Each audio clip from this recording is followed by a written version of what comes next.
नमस्कार दोस्तों, YouTube channel N universe 22 में आपका स्वागत है। आज हम इस वीडियो में आपके साथ डिस्कस करेंगे सुपर चार्जर और टर्बो चार्जर के बीच में क्या डिफरेंस होता है। अगर हम बात करें सुपर चार्जर और टर्बो चार्जर, ये दोनों फोर्स्ड इंडक्शन सिस्टम हैं और एक प्रकार से एक्सीलेंट एयर कंप्रेशर हैं, जिसका काम होता है कि ज़्यादा पावर प्रोवाइड करना इंजन को। अब बात करते हैं कि ये कैसे करते हैं। बेसिकली एयर को कंप्रेस करते हैं, जो एयर इंजन में फ्लो करती है उसको कंप्रेस किया जाता है सुपर चार्जर और टर्बो चार्जर की मदद से। अब बात करते हैं कि क्या क्या डिफरेंस है। कुछ फैक्टर हमने कैटेगराइज किए हैं कि कैसे ये काम करते हैं, किस किस आधार पे हम बता सकते हैं कि सुपर चार्जर और टर्बो चार्जर एक दूसरे से अलग होते हैं। अगर हम सुपर चार्जर की बात करें, ये इंजन के साथ डायरेक्टली कांटेक्ट में होता है। जैसा कि अगर आप इस डायग्राम को देखें तो यहाँ पर ये जो सुपर चार्जर है इसको कनेक्ट कर दिया गया है, यहाँ पर अगर आप देखें बेल्ट ड्राइव के द्वारा, और डायरेक्टली जो सुपर चार्जर है बेल्ट ड्राइव के थ्रू इसको इंजन के द्वारा ड्राइव किया जाता है। और जो सुपर चार्जर है यह इसमें जो कंप्रेशर है इसको ड्राइव करने के लिए इंजन की जो यूज़फुल पावर है उसका प्रयोग किया जाता है, जिससे फ्यूल कंजप्शन बढ़ जाता है और नेट आउटपुट पावर कम हो जाती है। तो इस प्रकार हम कह सकते हैं सुपर चार्जर के केस में हमें एक्स्ट्रा पावर को सप्लाई करना पड़ता है। अगर हम बात करें टर्बो चार्जर की, टर्बो चार्जर इंजन से निकलने वाली एग्जॉस्ट गैस के द्वारा इसको ड्राइव किया जाता है। अगर आप इस डायग्राम को देखते हैं, यहाँ पर ये जो एग्जॉस्ट पोर्ट है, यहाँ से जो वेस्ट गैसेस जाती हैं वो एंटर करती हैं टर्बो चार्जर में। मतलब कि टर्बो चार्जर में जो कंप्रेशर है उसको ड्राइव करने के लिए इंजन की वेस्ट पावर का प्रयोग करते हैं, मतलब कि एग्जॉस्ट गैसेस का, और इसके लिए हमें अलग से कोई एक्स्ट्रा पावर की ज़रूरत नहीं होती। दूसरी बात, जो टर्बो चार्जर है यह इंजन के साथ डायरेक्टली कांटेक्ट में नहीं होता। अब बात करें कि जैसे हम आपको बता चुके हैं कि सुपर चार्जर इंजन की यूजफुल पावर का प्रयोग करता है, इसलिए इंजन की एफिशिएंसी कम हो जाती है, और टर्बो चार्जर इंजन की एग्जॉस्ट गैसेस का प्रयोग करता है कंप्रेशर को ड्राइव करने के लिए, जिसके कारण इंजन एफिशिएंसी बढ़ जाती है। उसके बाद सुपर चार्जर को क्रैंक शाफ्ट के द्वारा कनेक्ट किया जाता है बेल्ट ड्राइव के माध्यम से, इसलिए जैसे ही इंजन स्टार्ट होता है उसी समय सुपर चार्जर भी काम करना शुरू कर देता है। लेकिन टर्बो चार्जर जब तक कार्य करना शुरू नहीं करता जब तक इंजन के द्वारा उपयुक्त मात्रा में एग्जॉस्ट गैसेस जनरेट नहीं की जाती। उसके बाद अगर हम बात करें कि जो सुपर चार्जर है इसमें हम किसी प्रकार के इंटरकूलर का प्रयोग नहीं करते हैं, लेकिन जो टर्बो चार्जर है इसमें एग्जॉस्ट गैसेस के प्रयोग करने से यह कार्य करता है। तो टर्बो चार्जर में इंटरकूलर का इस्तेमाल किया जाता है। उसके बाद अगर हम बात करें नॉइस की, अगर हम बात करें कि जो सुपर चार्जर है इसमें ज़्यादा नॉइस प्रोड्यूस होती है, जबकि टर्बो चार्जर में कम नॉइस प्रोड्यूस होती है। और सुपर चार्जर एक एयर कंप्रेशर है, जिसमें हम बात करें कि सुपर चार्जर की मदद से एयर के प्रेशर और डेंसिटी को इंक्रीज किया जाता है और उसको डायरेक्टली इंटरनल कंबशन इंजन में सप्लाई किया जाता है, और इसके कारण इंजन के प्रत्येक इनटेक साइकिल को ज़्यादा ऑक्सीजन मिलती है और ज़्यादा फ्यूल बर्न होगा, ज़्यादा वर्क होगा, और इस प्रकार इंजन पावर भी बढ़ जाएगी।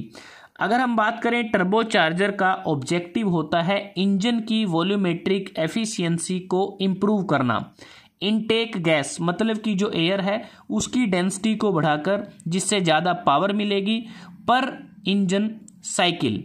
और टर्बो चार्जर का जो कंप्रेसर यहाँ पर लगा हुआ है इसमें एम्बिएंट एयर को कंप्रेस करते हैं इंक्रीज्ड प्रेशर पर और इनटेक मैनिफोल्ड में एंटर करने से पहले। अगर हम स्पीड की बात करें, जो सुपर चार्जर है इसमें जो स्पीड होती है तकरीबन 50,000 RPM तक इसकी स्पीड हो सकती है, और टर्बो चार्जर के केस में जो इसकी स्पीड है वो 1.5 लाख RPM तक हो सकती है। अगर हम बात करें बूस्ट की, जो सुपर चार्जर है वो जो बूस्ट है प्रोवाइड करता है लोअर RPM पर, जबकि जो टर्बो चार्जर है ये हाई RPM पर बूस्ट को डिलीवर करता है। तो जैसे हम टर्बो चार्जर की बात कर रहे हैं कि इसमें जो इंजन आउटपुट से जो वेस्ट गैसेज आती हैं और टर्बो चार्जर के क्योंकि जो वेस्ट गैसेज होती हैं उनके अंदर बहुत सारी हीट एनर्जी होती है, और अगर उस हीट एनर्जी को हम एटमॉस्फेयर में डिस्चार्ज कर दें तो उससे क्या होगा कि हमारी जो हीट जो एनर्जी है वो वेस्ट हो जाती है। जो टर्बो चार्जर है वो वेस्ट गैसेस की हीट को यूटिलाइज करता है, और उसको टर्बो चार्जर में क्या है कि दो कंपोनेंट होते हैं, एक कंप्रेशर होता है, दूसरा टरबाइन लगी होती है। तो एक प्रकार से टर्बो चार्जर वेस्ट गैसेस की हीट एनर्जी को यूटिलाइज करता है और उसको टरबाइन के थ्रू पास करता है। टरबाइन वर्क करती है जिससे कंप्रेशर ड्राइव होता है, और जो कंप्रेशर है वो कनेक्ट होता है इनटेक पाइप के साथ इंजन की, और कंप्रेशर एयर को कंप्रेस करेगा और उस एयर को हाई प्रेशर पर इंजन में सप्लाई किया जाता है। और एयर कंप्रेशन के कारण एयर की डेंसिटी बढ़ती है और mass of air per unit volume बढ़ जाता है। तो ज़्यादा मास ऑफ एयर एंटर करेगी, जिससे ज़्यादा ऑक्सीजन एंटर करेगी हमारे इंजन में, जिससे प्रॉपरली कंबशन कंप्लीट होगा और कम पोल्यूटेंट निकलेंगे, मतलब कि जो कार्बन मोनोऑक्साइड है जैसे ये कम निकलेंगे, और परिणाम स्वरूप सेम साइज के इंजन के लिए जो हमारी जो पावर आउटपुट है वो बढ़ जाएगी। अगर हम बात करें कि जो कंस्ट्रक्शन की बात की कि सुपर चार्जर में मेनली क्या होता है कि बेसिकली कंप्रेसर ही रहता है, लेकिन टर्बो चार्जर में कंप्रेशर और टरबाइन ये दोनों होते हैं। और सुपर चार्जर के केस में कंप्रेस्ड एयर का टेम्परेचर कम होता है, टर्बो चार्जर के केस में कंप्रेस्ड एयर का टेम्परेचर ज़्यादा होता है।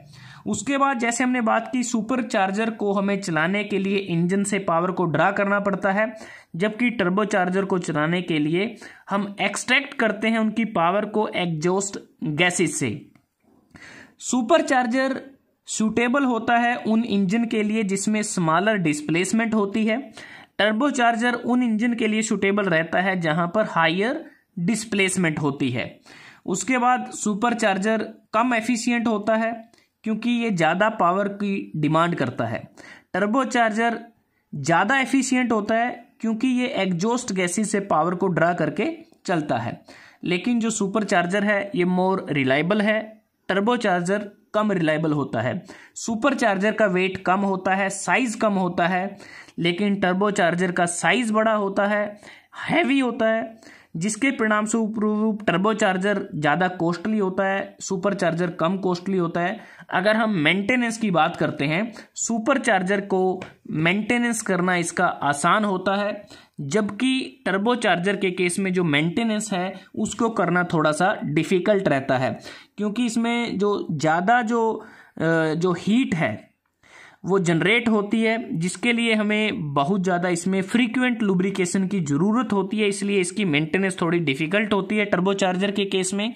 अगर हम बात करें एडियाबैटिक एफिशिएंसी की, सुपर चार्जर के केस में एडियाबैटिक एफिशिएंसी कम होती है और टर्बो चार्जर के केस में एडियाबैटिक एफिशिएंसी ज़्यादा होती है। एडियाबैटिक एफिशिएंसी मतलब कि कंप्रेशर की वो एबिलिटी जो एयर को कंप्रेस करती है बिना किसी एक्सेस हीट को एयर में ऐड किए बिना। तो एक प्रकार से लोअर एडियाबैटिक एफिशिएंसी और इसकी हायर एडियाबैटिक एफिशिएंसी। अगर हम बात करें एप्लीकेशन कहाँ पर किसका यूज किया जाता है, सुपर चार्जर अगर हम बात करें इसका छोटा साइज होता है और कम्पैक्ट होने के कारण इसको कम स्पेस चाहिए, इसलिए इसको बड़ी आसानी से जो कारें हैं उसमें इस्तेमाल किया जाता है। जैसे जो रेसिंग कार होती हैं वहाँ इसको इस्तेमाल कर सकते हैं। जो टर्बो चार्जर होता है ज़्यादा स्पेस की ज़रूरत होती है, हैवी वेट होता है इसका, इसलिए इसको हम ज़्यादातर यूज़ करते हैं एयरक्राफ्ट में, ट्रक्स में, बसेस इत्यादि में इसका यूज किया जाता है।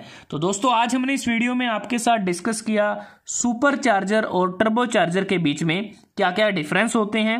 कुछ फैक्टर को हमने कैटेगराइज किया था, उसके आधार पे इन डिफरेंसेस को आपके साथ हमने शेयर किया। अगर वीडियो आपको अच्छा लगा आप इसको लाइक कर सकते हैं, शेयर कर सकते हैं अपने दोस्तों के साथ, स्टूडेंट्स के साथ, और एन यूनिवर्स 22 को सब्सक्राइब करना ना भूलें, फेसबुक पे लाइक करना ना भूलें, और इंस्टाग्राम पर भी आप हमें फॉलो कर सकते हैं। अगर वीडियो आपको अच्छा लगा तो इसको ज़्यादा से ज़्यादा शेयर करें। जल्दी हाजिर होते हैं एक नए वीडियो के साथ, तब तक के लिए धन्यवाद। आपका दिन शुभ रहे।